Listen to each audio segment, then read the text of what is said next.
Hi there, welcome to another Maxxis Pit Stop. This episode we're headed to another quick getaway outside Metro Manila, a perfect little holiday spot called Punta Fuego. Just a couple hours or maybe a little more drive outside of Metro Manila.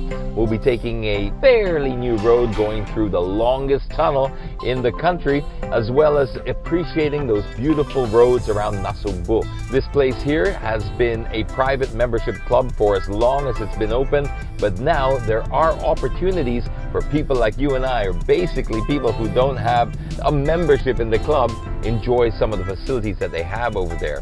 For this episode, we're also taking up the all-new GAC GM8. What is it exactly? Well, it is the answer to traffic. That's what it is. Okay, maybe not in the way that you're thinking, but it's in a way where people can cope with the worsening traffic in Metro Manila. This thing feels very, very premium. You don't feel like you're in a minivan for a start. It's got the power of a sports car or a luxury SUV, so there's plenty of power to deal with there. And it comes on nice and smooth too. You feel the urgency every time you tap the gas, so you don't feel like you're in something puny, something that's gonna run out of ideas if you need to overtake. In this particular case, it's mated to a 6-speed gearbox and you're putting out almost 200 horsepower. And that's going to get you out of pretty much any situation you'll get yourself into in this car. But more important than that, it is a rewarding drive. It really doesn't feel like a chore. Sometimes if you're not there in the back and if you're not being chauffeured, well, you feel like a second-class citizen up the front here. That's not the case here. They've treated it very well. You've got soft leather up here. You've got the piano black effect. Some people find that a little bit too shiny. I think it works well with this color combination. You've got the diamond stitch effect over here. That's a very Bentley sort of feature, or something you would see in really high-end European cars. Over here you have your entertainment system, very well sorted out as well. It's very, very easy to use. I have to say they thought this one out pretty well. It really does give you that premium feel. And 2.88 million, well, it does seem like it's a bit pricey, but if you're looking at an Alphard, which is really the default choice here for this segment, it is the star of the segment. It created it here, at least in the Philippines, and it is dominant. But not just is it significantly more expensive, good luck trying to get one. Those things are always in hot demand, and people just wait sometimes 6 months or more for one of those things. I've even heard they're going on the black market for a lot more, like they're charging a major premium to some people, because that's the popularity of this segment. And that's why I welcome things like this, and we should all welcome vehicles like this. Just because it sort of opens up the space and it doesn't allow one person to dominate. As awesome as Toyota are, it's great to have competition, isn't it? And I think GAC bring a good level of competition to this space.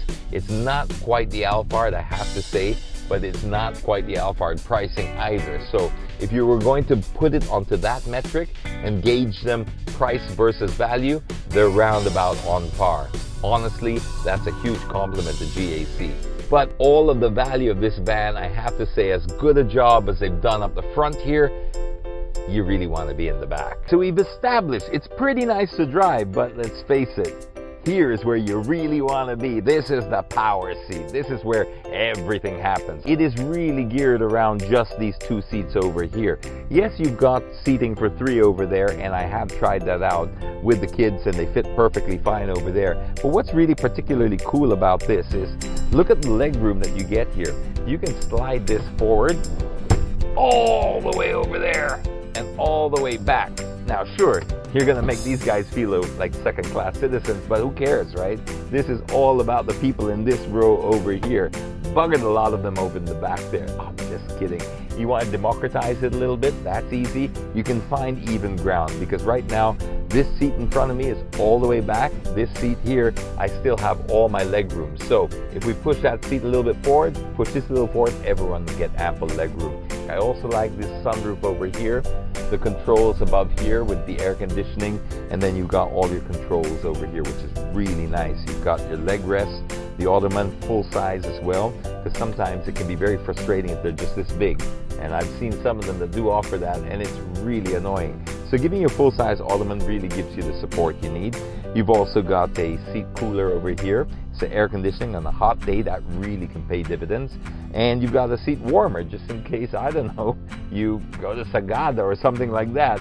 Something we won't really need here, but I'll tell you one we do, and that's a massager. This massager over here is, oh yeah, right there. Oh yeah. Oh, this is the life. This is how you want to be spending time in traffic. This is where it's all at. The only thing I think it lacks, to be very honest and objective, is it would be nice if they had a table over here. Maybe something that folded out from one of these armrests, you know, like in an airplane, or something over here. Anything to rest your cups, or put something there, maybe something to work on a laptop or something like that. It's a small little detail, but it'll go a long way. They do have cup holders over here, but you know what? At the risk of sounding like a real brat with first world problems, you have to reach over. And who wants to do that, right? You want to be as chill in the back here, feeling like an absolute king. Speaking of which, we're headed to one of the places where kings normally go, or at least, you know, kings in this society. It's a private membership club called Punta Fuego. It's way down south. It's about 2.5 hours drive from here where we are right now, but it goes through some very scenic roads. We've got Nasugbu-Ternate Road. We're going to go through a tunnel. It's going to be the longest tunnel in the Philippines, believe it or not. So we're going to end up in this very exclusive place, which normally is closed, but now they're giving opportunities for people like you and I, people without memberships, to at least experience a slice of the lifestyle of the rich and famous. So come along for the ride. We're also going to stop in a place called Canaan Sunday. It's a restaurant we've heard a little bit about.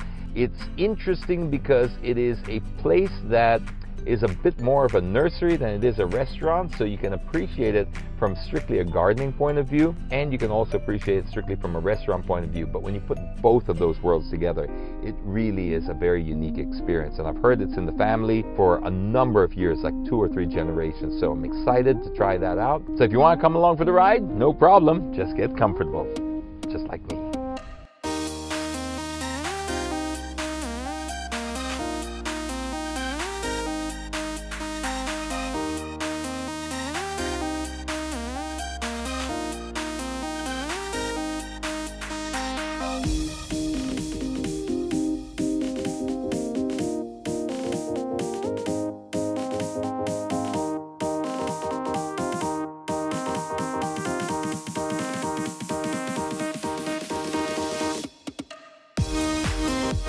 Wow, this is something very special. If you're in this area, you gotta stop by this. It's Kainan sa Dalampasigan. That means a place to eat by the sea, roughly translated.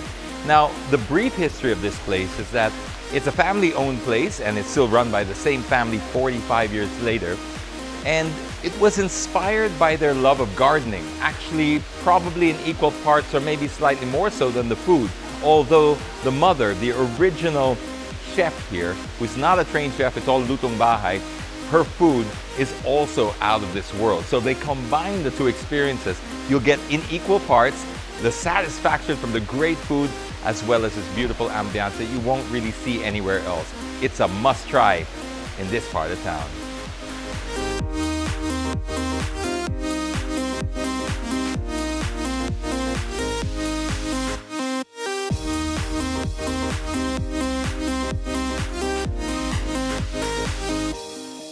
The sun set on our little trip over here in this Maxxis pit stop, but what a trip it's been.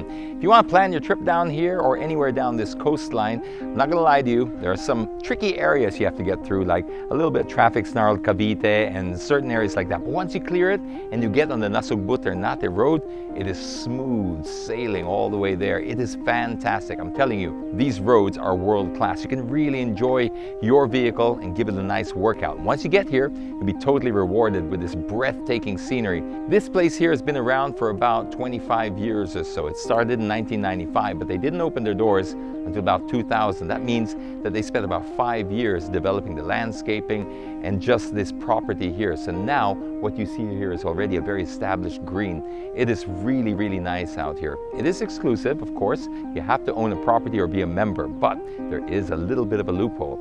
If you go online, you can always book a hotel room here. They've got about 50 that the GM sets aside for special online customers. So if you do it that way, the GM will automatically accredit and endorse you as a member just for that trip. So you can enjoy the food outlets here, you can enjoy the exclusivity, and just be one with nature. So till then, remember, live life one pit stop at a time. This is James Deacon for Maxxis Pit Stop.